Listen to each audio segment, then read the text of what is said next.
अभी भी नाराज हो? कम से कम कुछ तो खा लो। मैंने कहा। सौरभ और मैं लंच के समय चंदन क्लासेस के स्टाफ रूम में थे। उसने मुझसे 3 दिनों से बात नहीं की थी। हमारा घर एक खामोश ऑपरेशन थिएटर जैसा लग रहा था। शांत सर्जनों की तरह हम एक दूसरे से बात किए बिना अपने दैनिक जीवन में व्यस्त थे। मैं उसका ध्यान आकर्षित करने के लिए हर तरह के प्रलोभन आजमाए। विस्की, रसगुल्ले, हाई डेफिनेशन पॉर्न। हालांकि उसने एक शब्द भी कहने से इनकार कर दिया। उसने चिल्लाया भी नहीं, गाली भी नहीं दी और ना ही चीजें तोड़ी। नहीं, जब सौरभ परेशान होता है तो वह उदास हो जाता है। दो अन्य संकाय सदस्य स्टाफ रूम में हमसे कुछ कुर्सियों की दूरी पर बैठकर अपना दोपहर का भोजन कर रहे थे। मैंने कहा, मैंने ताज़ा छोले भटूरे मंगवाए हैं। कम से कम एक तो खाओ। तले हुए आटे और मसालेदार छोले की मादक सुगंध सौरभ की नाक में घुसी। लेकिन उसने अपनी हर प्रवृत्ति से लड़ते हुए खाने को अनदेखा कर दिया। वह अपनी 5 इंच मोटी उंगली पढ़ता रहा। कार्बनिक रसायन विज्ञान विज्ञान पाठ्यपुस्तक, जो जिम में बाइसेप कर्ल के लिए पर्याप्त भारी थी। वह बिना किसी विशेष कारण के बेंजीन अणु की षटकोणीय संरचना को ढूंढता रहा। मैं हमें खतरे में नहीं डालूंगा। चलो, क्या तुम भी हथियारे को ढूंढने के लिए उत्सुक नहीं हो? सौरभ ने कहा। अगर हत्यारे मशीन गन का इस्तेमाल सेल्फी प्रॉप के तौर पर करते हैं तो नहीं। आह, आखिरकार आदमी ये बोल ही पड़ा। मुझे मत बताना कि तुम्हें उत्सुकता नहीं है। भाई, यह उत्सुकता की बात नहीं है। यह एक दर्जन नहीं चाहने की बात है। मेरी तुम एक आतंकवादी संगठन की जांच करने जा रहे हो, जो लोग मजे के लिए लोगों को मारते हैं। मुझे उनके संगठन में कोई दिलचस्पी नहीं है। मैं सिर्फ यह जानना चाहता हूँ कि जारा के साथ हुआ क्या था। क्यों? सौरभ ने कहा। उसकी आवाज इतनी ऊंची थी कि दोनों संकाय सदस्य मुड़े और हमारी ओर देखने लगे। मैंने कहा, धीरे बोलो। चले जाओ, उसने कहा। मैं सिर्फ बातें ही नहीं करनी, मैं तुमसे बातें ही नहीं करनी। मुझे समाधान चाहिए गोलू। जारा के साथ मुझे कभी ऐसा नहीं मिला। जब उसने ब्रेकअप किया तब भी उसने अचानक संपर्क तोड़ दिया।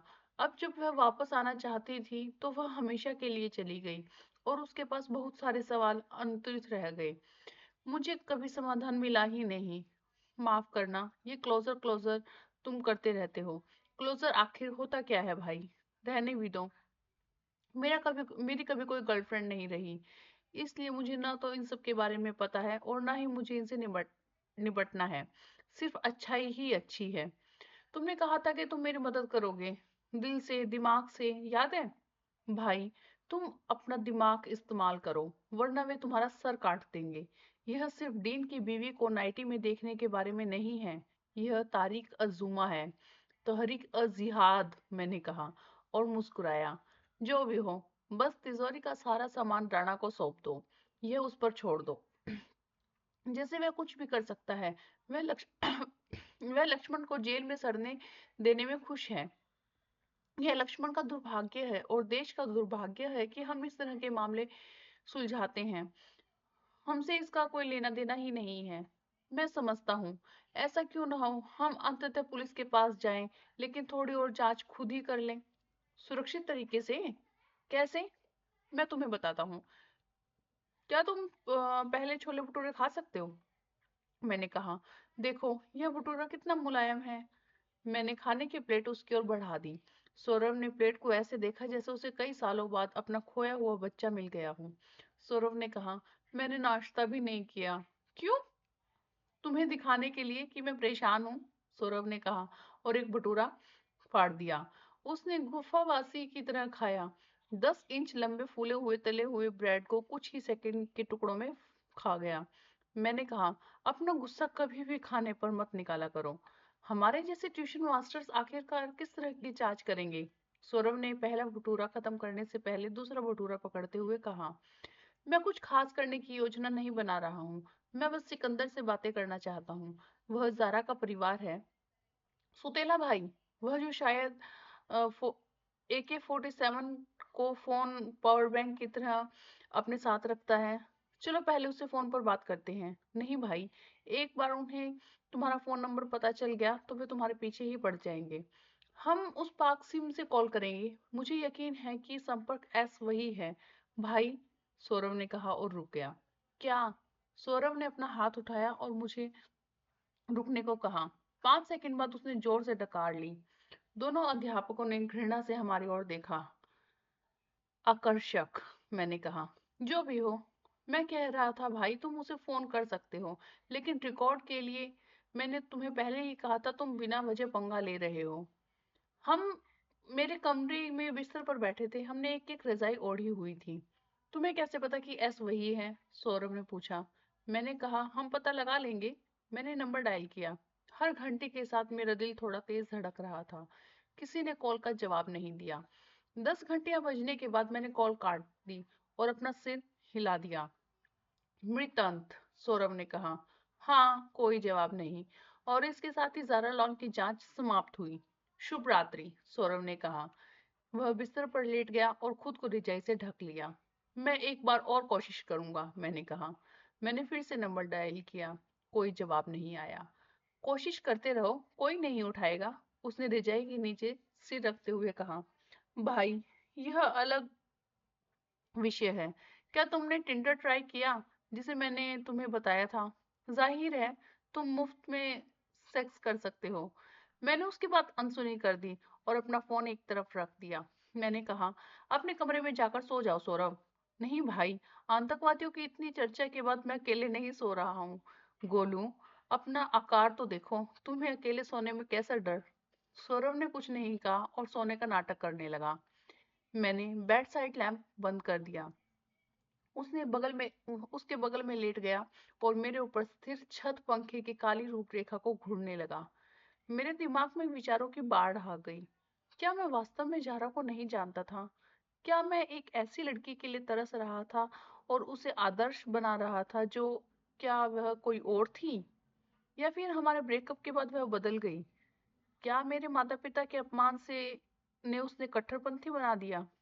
सिकंदर उसे क्यों चोट पहुंचाएगा, खासकर तब जब वह उससे इतना प्यार करती थी? कुछ मिनट बाद मेरे अंदर अपराध बोध की भावना भर गई। मैंने सफ्दर की कही गई बातों के बारे में सोचा कि कैसे मैं जारा की एक स्थिर परिवार की गहरी जरूरत को नहीं समझ पाया, और कैसे मेरे परिवार की स्वीकृति की कमी ने उसे चोट पहुंचाई होगी। उलझन और खोई हुई मैंने उन सभी चीजों से जूझने की कोशिश की जो शायद हुई होंगी। फोन की तेज घंटी ने मेरे विचारों को बाधित कर दिया। अरे वाह, पाकिस्तानी फोन बज रहा है, सौरभ ने कहा। वह रिजाई के नीचे से उछलकर कमरे में इधर उधर भागने लगा, मानो किसी ने बिस्तर पर कॉकरोचों की बाल्टी फेंक दी हो। हम क्या करें भाई, उन्होंने कहा। आराम करो, वह बस वापस फोन कर रहा है। पाकिस्तानी फोन पर, वह चिल्लाया, मानो पाकिस्तानी फोन फट सकते हैं और उन्हें उठाते ही तुम्हारी मौत हो जाएगी। मैंने अपनी उंगली होठों पर रखकर सौरभ को चुप रहने को इशारा किया। मैंने फोन उठाया। दूसरी तरफ से एक आदमी ने कहा, अस्सलाम वालेकुम। नमस्ते, मैंने कहा। मेरा मतलब है अस्सलाम वालेकुम। माफ करें, वालेकुम सलाम। दूसरी तरफ वाला आदमी चुप हो गया। क्या वह सिकंदर है? मैंने पूछा। कौन जनाब? He said. तुमने जरा को फोन किया है ना? कौन बोल रहा है? तुम्हें यह फोन कहाँ से मिला? उसने कहा। मैं जारा का दोस्त हूँ। तुम्हारा नाम क्या है? केशव, मैंने कहा। जब मैंने अपना नाम बताया तो सौरभ ने अपनी दोनों भौहें ऊपर उठा ली। मुझे अपना हाथ उसके मुंह पर रखना पड़ा ताकि वह चिल्ला ना सके। श्श, मुझे उसे बताना होगा, वरना वह बात नहीं करेगा, मैंने सौरभ से फुसफुसाकर कहा और वापस कॉल पर आ गया। मैं केशव हूँ, जारा का दोस्त। क्या यह सिकंदर है? हम तुमसे अंतिम संस्कार में मिले थे ना? ठीक है, तो यह सिकंदर था। तुम्हें मैं याद हूँ, है ना? जारा का राजस्थानी दोस्त। अपा ने तुम्हारा जिक्र किया था, उसने कहा। मैंने पूछा, यह सोचते हुए कि जारा ने उससे क्या कहा होगा मेरे बारे में। तुम्हें यह फोन कैसे मिला? सिकंदर भाई, क्या हम मिल सकते हैं? मैंने सौरभ का मुंह फिर से अपने हाथ से बंद कर दिया, क्योंकि उसने मिलो शब्द का विरोध करने के लिए अपना मुंह खोला था। क्यों? सिकंदर ने कहा। जारा की मौत के बारे में कुछ सवाल थे। क्या हुआ? हत्यारा जेल में है? चौकीदार ने ऐसा नहीं किया। मैं इसके बारे में कुछ नहीं जानता। चलो फिर एक बार मिलते हैं। नहीं, उसने कहा और फोन काट दिया। मैंने अपना हाथ सौरभ के मुंह से छुड़ाया। सौरभ ने आंखें फाड़ी, मेरी ओर देखा। मैंने क्या किया? तुम एक आतंकवादी से मिलना चाहते हो? वह जारा के परिवार का हिस्सा है। वैसे भी वह न तो मिलेगा और न ही बातें करेगा। अच्छा, मैं चाहता हूं कि हम किसी अंतिम निष्कर्ष पर पहुंचे। इसलिए तुम इस हत्या मामले के जुनून को बंद करो। और इसके बजाय हम क्या करें? उब चुके छात्रों को असंभव प्रवेश परीक्षा पास करना सिखाएं। यह हमारा काम है भाई। मैंने ओप्पो को फोन उठाया ओप्पो का फोन उठाया और सिकंदर का नंबर फिर से डायल किया। 3 बार कोशिश करने के बाद उसने फोन उठाया। मैंने कहा कि मैं मिलना नहीं चाहता। मुझे फिर कभी फोन मत करना। सिकंदर ने कहा, मेरा दूसरा विकल्प जारा के घर से कुछ भी मिला है उसे पुलिस को दे देना, मैंने कहा। सिकंदर चुप हो गया। सौरभ ने तुरंत ध्यान देने के लिए हवा में हाथ हिलाया। मैंने फोन म्यूट कर दिया। अब क्या? मैंने सौरभ से पूछा। तुम उसे धमकी दे रहे हो और वो एक आतंकवादी है। सौरभ ने घबराई हुई आवाज में कहा। भाई, आराम करो तुम, मैंने कहा और वापस कॉल पर चला गया। क्या तुम वहां हो, सिकंदर? हाँ, उसने कहा। सिकंदर, मुझे पुलिस के पास जाने में कोई दिलचस्पी नहीं है और मुझे इसमें कोई भी दिलचस्पी नहीं है। तुम जो भी काम करते हो उसमें तुम्हारी भूमिका अहम होती है। मैं जारा की जिंदगी से जुड़े हर व्यक्ति से बात कर रहा हूँ ताकि यह पता लगा सकूं कि उसको किसने मारा। तुम्हें लगता है कि मैं अपने अप्पा को मार दूंगा, जो मेरे लिए इतने मायने रखती है? मैंने ऐसा कभी नहीं कहा। मैं सिर्फ तुमसे मिलना चाहता हूँ। अब उसके पिता से भी अब हम उसके पिता से भी मिले थे। हम? तुम्हारे साथ और कौन है? केवल मेरा सबसे अच्छा दोस्त सौरभ। प्लीज मेरा नाम मत लो, सौरभ ने जोर से और स्पष्ट रूप से कहा। इसलिए मुझे फिर से अपने हाथ से उसका मुंह बंद करना पड़ा। पहाड़गंज वीडियो गेम के लिए एक बेहतरीन जगह होगी। बिना किसी चोट के सड़कों पर चलना एक चुनौती हो सकती है। सौरभ और मैंने ऑटो रिक्शा, साइकिल रिक्शा, गाय, गधे, मोटर बाइक, फेरी वालों या हजारों पैदलों चलने वालों को चकमा देते हुए संकरी गलियों से अपना रास्ता बनाया। हम आखिरकार अपने तय किए गए मीटिंग प्लेस, कदम शरीफ दरगाह और शिव मंदिर के बीच स्थित नेमचंद पकौड़े की दुकान पर पहुंचे, जो अनजाने में एक धर्मनिरपेक्ष स्थान बन गया था। सिकंदर, हल्के भूरे रंग का पठानी सूट पहने हुए, दुकान में पहले से ही मौजूद था। उसने दाढ़ी बढ़ा रखी थी, शायद खुद को और बड़ा दिखाने के लिए और अपने गुलाबी बच्चे जैसे चेहरे को छुपाने के लिए। वह दुकान में हर ग्राहक को इधर उधर देखते हुए अपने पैरों को ऊपर नीचे उछाल रहा था। उसने अभी तक हम पर ध्यान नहीं दिया था। भाई, हम अभी भी जा सकते हैं, सौरभ ने कहा। उसके कुर्ते के अंदर बंदूक हो सकती है, वो हमें मार सकता है। वो ऐसा क्यों करेगा? किसी भी ऐसी चीज के लिए जो उसे गुस्सा दिलाती हो, जैसे अगर हम उसके पकोड़े के लिए पर्याप्त चटनी नहीं छोड़ते। कुछ भी चटनी? हम यहाँ पकोड़े खाने जा रहे हैं, है ना? यह जगह उसके लिए मशहूर है। मैं अंदर जा रहा हूँ, मैंने सिर हिलाते हुए कहा। मैं यहाँ हूँ, तुम क्या बात करना चाहते हो? जैसे ही मैं उसके पास गया, सिकंदर ने कहा, शुरू करने से पहले क्या हमें कुछ खाने का ऑर्डर देना चाहिए? मैंने कहा। सौरभ को व्यस्त रखेगा और उससे कम डर लगेगा। हमने आधा किलो मिक्स पकोड़े और 3 कप मीठा मसाला मंगवाया और साथ में चाय। वेटर ने कुछ ही मिनटों में हमारा ऑर्डर लाकर दे दिया। गोभी, आलू, प्याज, मिर्च और पालक के पकोड़े, सभी मसालेदार और डबल फ्राई किए हुए। सब्जियों को खाने का पकोड़ों से ज्यादा स्वादिष्ट और अस्वास्थ्यकर तरीका कोई और नहीं हो सकता। सिकंदर ने खाने को हाथ नहीं लगाया। सौरभ ने दोनों तरह के खाने में से एक एक उठाया। तुम नहीं खा रहे हो? सौरभ ने सिकंदर से पूछा। तुम खाओ। जब सौरभ किसी से डरता है तो वह उस व्यक्ति की चापलूसी करने लगता है। हमें तुम्हारी मदद चाहिए, हम सारा का मामला सुलझाने की कोशिश कर रहे हैं, मैंने कहा। वह सौरभ ने हरी मिर्च के पकोड़े को चबाते हुए कहा। मैं बस साथ चल रहा हूँ। मैं कैसे मदद कर सकता हूँ? सिकंदर ने कहा। क्या तुम उसके करीब नहीं थे? मैंने पूछा। आपा मेरे लिए दूसरी माँ की तरह थी। क्या तहरीक जिहाद कि किसी व्यक्ति ने उसकी हत्या की? सिकंदर अपने संगठन का जिक्र सुनते ही खड़ा हो गया। सौरभ ने मुड़कर अपना चेहरा मेरे कंधे में छिपा लिया। सिकंदर ने कहा, मुझे जाना होगा। क्यों? मैंने कहा, हम अभी अभी मिले हैं, बैठ जाओ प्लीज, बस 5 मिनट। सिकंदर को मेरी बात पर यकीन नहीं हुआ, लेकिन वह फिर बैठ गया। मैंने उसकी तरफ चाय का कप बढ़ाया। उसने सर हिला दिया। तुम्हें तहरीक के बारे में किसने बताया? सिकंदर बोला।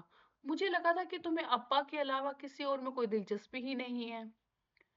नहीं मालूम। तुमने ज़रा से आखिरी बार कब बात की थी? मरने से 3 दिन पहले उसने मुझे फोन किया था। तुम लोगों ने क्या बात की? यह तुम्हारा काम नहीं है। आपस में हम भाई बहनों की बात है। सौतेला भाई है ना? सौरभ ने मुंह में गर्म गोभी का पकौड़ा लेकर कहा। सिकंदर ने उसे घूर कर देखा। सिकंदर ने कहा, सौतेले भाई बहन भी बहुत करीब हो सकते हैं।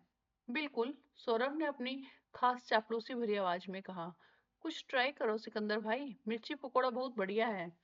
सिकंदर ने सौरभ को नजरअंदाज कर दिया और मेरी ओर मुड़ा। आपा ने अभी अभी कहा कि उन्होंने मुझे काफी समय से नहीं देखा है, और यह कि मुझे कोई अच्छी नौकरी ढूंढ लेनी चाहिए। तुम और क्या काम करते हो? मैंने पूछा। अगर तुम्हें बुरा ना लगे तो मुझे कुछ बता दो। बस छोटे मोटे काम, कभी दिल्ली में कभी श्रीनगर में। किस तरह की छोटी मोटी नौकरियां? ट्रक लोड करना, कश्मीरी व्यापारियों को देश भर में सामान ले जाने में मदद करना। किस तरह का काम? परेशान मत होइए, लेकिन क्या आप तहरीक ए जिहाद से जुड़े हैं? मैंने कहा। मैं इसका जवाब नहीं देना चाहता।